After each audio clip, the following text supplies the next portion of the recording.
Welcome to Joy News at 6.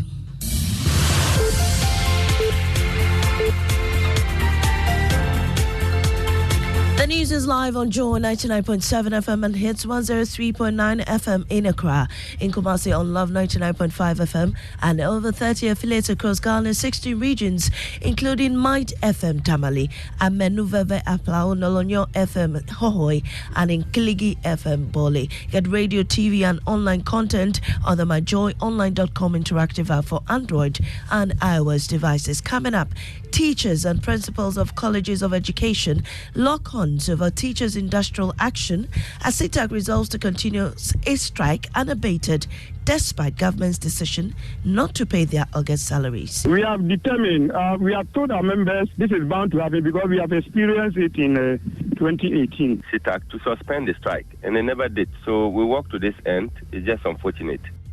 Plus, Education Ministry justifying its move to freeze salaries, demanding evidence of work done in August. You work to produce output and then we use that money to pay you. If you do not go to work, the fundamental question that we have to ask ourselves is that where do we get money to pay you?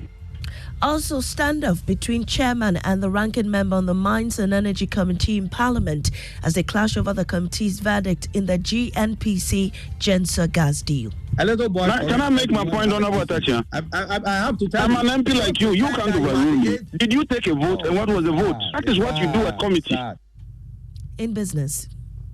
Some investors received coupon payments for new bonds occasioned by the domestic debt exchange program after government released 2.4 billion cedis for settlement. Details on the Joy Business Report.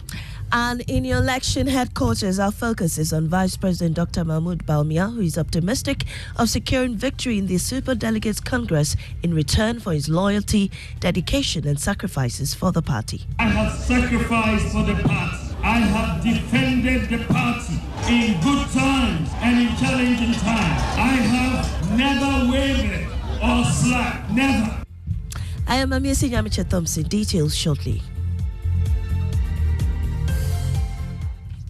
Teachers and principals of colleges of education are sharply divided on whether striking teachers should continue their industrial action. It comes on the heels of a directive from the Ghana Tertiary Education Commission freezing the salaries and allowances of the teachers for the month of August. But the teachers insist they will not call off this strike despite government's decision to freeze their salaries. Acting National Secretary of CETAG, Messiah Ampuma, tells Joy News the leadership of teachers are unperturbed by the directive. This is not the first time CETAG is suffering from this kind of intimidation. I think in 2018, November 2018, we embarked on a similar strike and the government froze our salary for that month too. So it's not new to us. We have been doing that. Our conditions of service are bad. So the government knows that once they use the salary, they can always get us back to the class. We have determined, we have told our members this is bound to happen. So we told members to make advanced preparation for this action.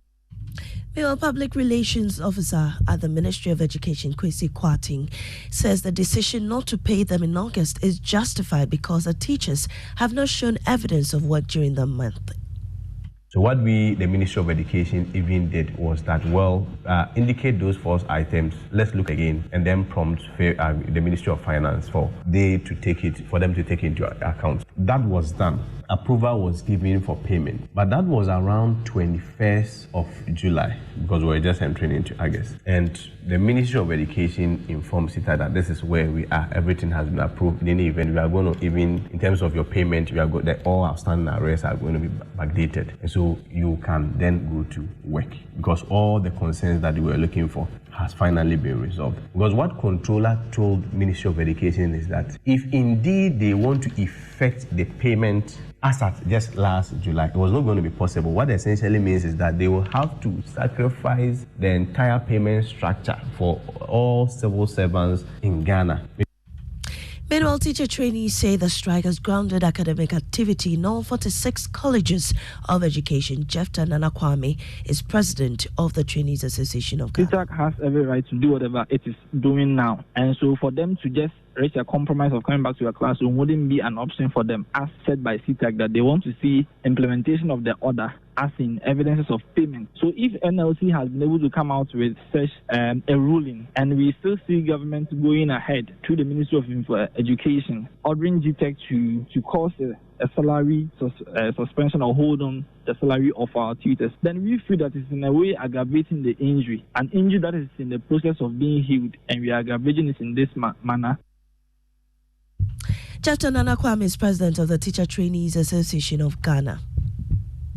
The chairman should understand this energy sector properly. So please don't tell me I should understand energy thing. A little boy. Can I make my point, Honorable Tacha? I have to tell you. And your leadership of the Mines and Energy Committee in Parliament in a clash over the verdict of the committee in the GNPC Gensa gas deal. The deal involves provision of 50 million standard cubic feet of raw gas daily to Gensa Energy. Some civil society groups have raised red flags about the deal and alleged government is in line to make a $1.5 billion financial loss if it goes ahead with it.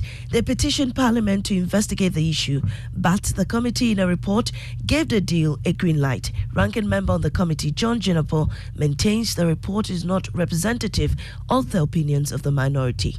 The chairman is very dishonest, and I'm surprised that the chairman can be this dishonest. I have maintained that this deal is not good, that I maintain that there is no value for money. I have never said ASAP is wrong. I never said ASAP or Imani was wrong. I said that the focus should not be on the numbers that ASAP presented. Is there value for money? Let him answer that question. And is the price reflective of the cost build-up as far as the gas is concerned?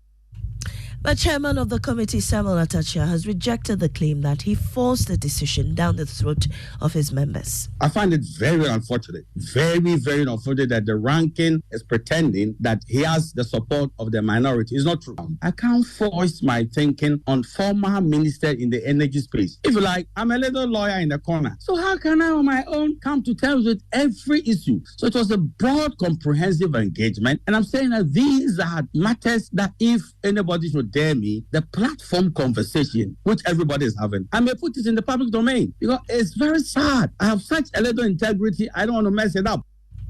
Now to some exciting news. Finally, one of the schools featured in season 2 of Ghana Schools of Shame has received furniture to cater for over 400 pupils in the Bakbakba Primary School in Nanumba North Municipality. The government donated 100 drill desks. A licensed cocoa buying company, Fedco, also donated 100 desks. Now, Joy News Features editor Jojo Kobler reports that the furniture situation in the school has been permanently solved. What is happening here is not a festival. The people of Bakbaba in the Nanumba North Municipality are excited. For years, the majority of the children here have been without school furniture. They danced their heart out to celebrate the donation of furniture to their school. But that is the end of the story. Let's go to the beginning. The story of Bakbaba Primary started in April 2023. For years, children in Bakbaba kneel, squat, sit, or sometimes lie on their bellies because they had no furniture. Gifty Odanjo, a pupil in class 5, was compelled to come to school earlier than usual in order to get access to furniture. Gifty could not take it anymore. She burst into tears as she narrated the ordeal they endure daily. As you can see, some of us don't have uniforms. Even me, I don't have any decent uniform. And we sit on the floor to learn. When it rains, we are compelled to sit in this structure.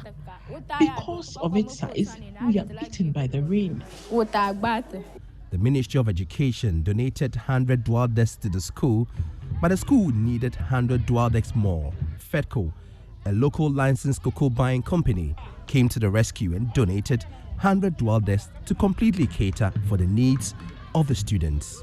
We thank God for giving us the opportunity to do this for our community. No child has been left behind. They all have furniture. And that was Jojo Kabinet's report. In our election headquarters, Vice President Dr. Mahmoud Bawumia is touting his dedication and allegiance to the NPP, positioning himself as a suitable choice to lead the party. He pledges to carve a distinct path towards economic prosperity if chosen. Samuel Imbura of our political desk sheds light on his candidacy. He is an economist with experience at the central bank. He transitioned into politics and was the first to introduce a data-driven narrative in Ghana's political landscape, gaining trust among Ghanaians.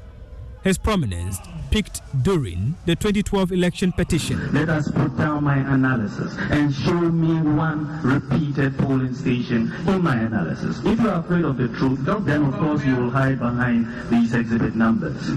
His father, Momoni Bawumia, co-founded the Northern People's Party, with SD Dombo contributing to the birth of the New Patriotic Party, NPP. Dr. Mahmoud Bawumia's candidacy garners extensive nationwide endorsements from both within and outside the NPP. Notably, Minister for Local Government and Rural Development, Dan Botry, is among NPP stalwarts supporting him. I will urge all of you to come out together to vote for Dr. Mahmoud Bawumia. And that was Samuel Imbura's report, bringing us to the end of the bulletin. In our top story, teachers and principals of colleges of education lock horns over teachers' industrial action as CETAG resolves to continue its strike unabated. I am Amisi Nyamiche Thompson. Business is next on the Super.